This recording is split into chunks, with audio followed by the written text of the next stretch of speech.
The plan is to have a day each year where we pay our respects to urban explorers no longer with us. This year we visited the Pillars to remember Brian Bob McHugh. The weather wasn't great, so it turned a few people off, but we still got a good turnout. There were a few Cave Clan people there, a few Tunnel Toads, a few Fogarty Avenue members, and individual explorers from the Melbourne Urbex scene. So it was a good turnout considering, and hopefully we can make this an annual event. We'll see how it goes.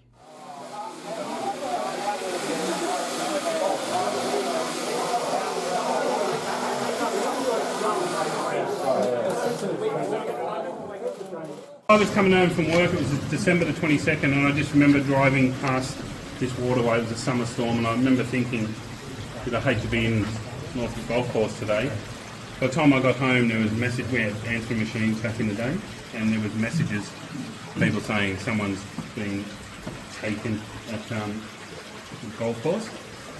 And what had happened, he was with his friend Ben, and he survived. So I met him further down the track. I bumped into him on the bus, and I knew him because I'd seen he was in the newspapers and on TV, and he told me, filled in some of the gaps. But Brian and Ben, they used to come up here. They wanted to join the Cave Clan, and they were too young. They were like 14, 15.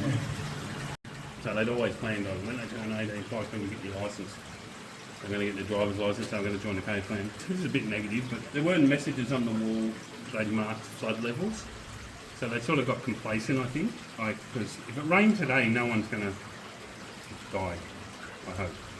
It might get up, like a foot deep. But in a summer storm, it fills up to the roof. So they were used to these sort of little showers and that. There was a couch wedged between two of the pillars, the M2, and the storm hit. And they ended up standing up on the couch, and then the water got higher and higher. And then I'll just go over here. So the couch was wedged in here. They grabbed onto here. So the couch was washed away. The water was getting higher and higher.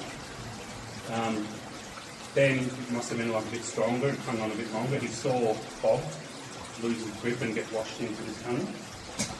And then eventually Ben let go and he got washed through. He had like all the skin ripped off his knees, his toes, his pants were ripped off.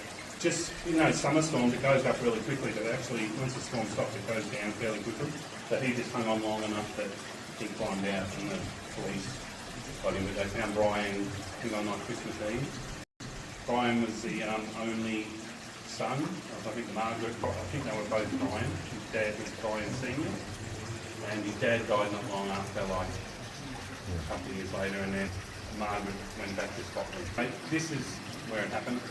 We did set up a memorial for him here, and then some dickhead painted over it all. And that original memorial had messages from friends and his mother, which is what Roscoe's made the plaque today, was based on a message that his mother had written up here or posted I'm not sure if it was written up here or... Yeah, so Brian's mother posted that. We're hoping that by putting a plaque here, and hoping for all you guys that are here, if you ever come up here and see that it's been ripped down or someone's tried to vandalise it or whatever, let someone know. And Roscoe saved it. We're just going to just redo it if someone rips it down. We're just going to keep putting it back up.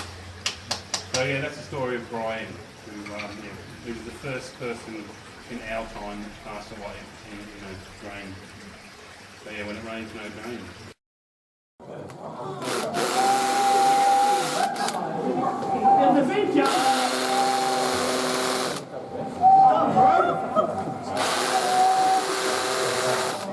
Yeah, alright, you guys, you look like twins. I'm not sure if you knew, but Roscoe, you got the safety goggles but no ear protection.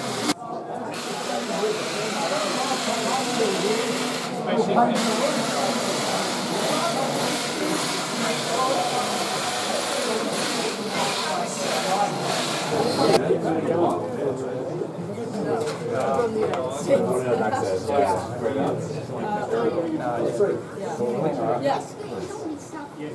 Not the first time I've said that white stuff on. Like what?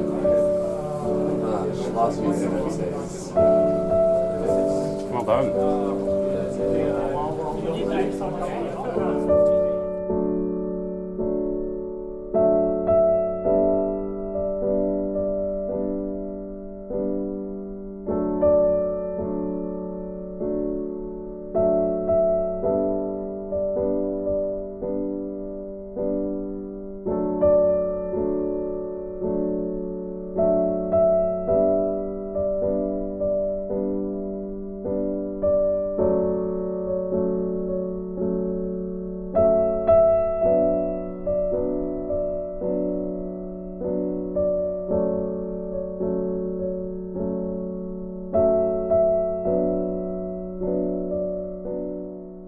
Get you to introduce yourself.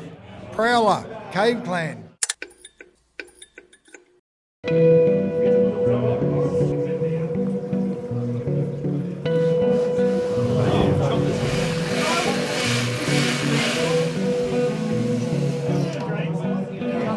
I'm Harry Robertson. I'm currently in a drain under Melbourne. I'm here with Cave Clan. They're marking a memorial for Brian McHugh, who passed away here 25 years ago. And what had happened, he was with his friend Ben. They used to come up here. They wanted to join the cave clan. They were too young. They were like 14, 15. There weren't messages on the wall. They'd marked the flood levels. So they sort of got complacent, I think. But in a summer storm, it fills up to the roof. The storm hit. They each built up to here. So couch washed away. The water was getting higher and higher.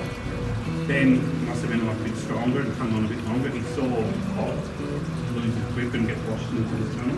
But they found Brian, I think on like Christmas Eve. So Brian's mother placed that to teach her son. What connects everyone here together? Basically, we're all different, very different type of people. People from all walks, as you can see by the people who are here today. But yeah, it's basically the sense of adventure. Get you to introduce yourself. Prowler, Cave Clan. And how long have you been in Cave Clan for? I think about 33 years. Hang on. Oh, can you see that? Cave Clan tattoo? Yeah, that was done at Duggo's 40th. Good people, good friends, good tunnels. So I'm Trico. Last year I decided to join the Tunnel Toads. For me, it's like a second family. Tunnel Toads, we classify ourselves as a social club that does urban exploration on the side. So it is all about socialising, making new friends. Have you had any close calls or dangerous incidents when you're exploring? I very much have, yes. So last year we had an expo. We went to somewhere that I'd wanted to go to for over 20 years, so I was really stoked. At about 3 in the morning, after probably a few too many drinks, one of my mates suggested we go and check out a bridge room, and another mate said, I think you're a bit too drunk, you should go home, and I was like, nah. Off I went, and there's a really sort of narrow walkway going to the bridge room, and one of my friends made a joke, and I kind of laughed with my whole body, and I fell back. So I ended up falling somewhere between 10 and 12 metres onto the freeway, basically. One of the Cave Clan members, he somehow Spider-Man'd down the bridge and managed to call Triple O. Paramedic was 7 minutes away. When I got to ICU, I said, we don't think he'll live. I had a brain bleed. I broke 11 ribs, 8 bones in my back, punctured 2 lungs, broke my collarbone, broke my shoulder blade, broke both cheeks and broke my nose. So I'm very lucky to be alive. I'm back being able to do the hobby that I love and being able to do it with the friends and my family now that I love, so it's been beautiful. Like, I'm not into sort of AFL or cricket or anything, so I was one of those little outcast punk kids, so this is where I found my home.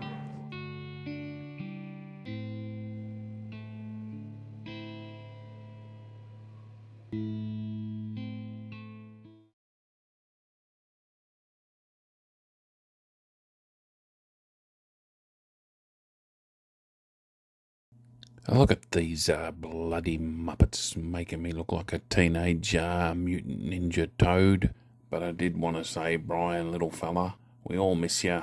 Rest in peace. Cowabunga!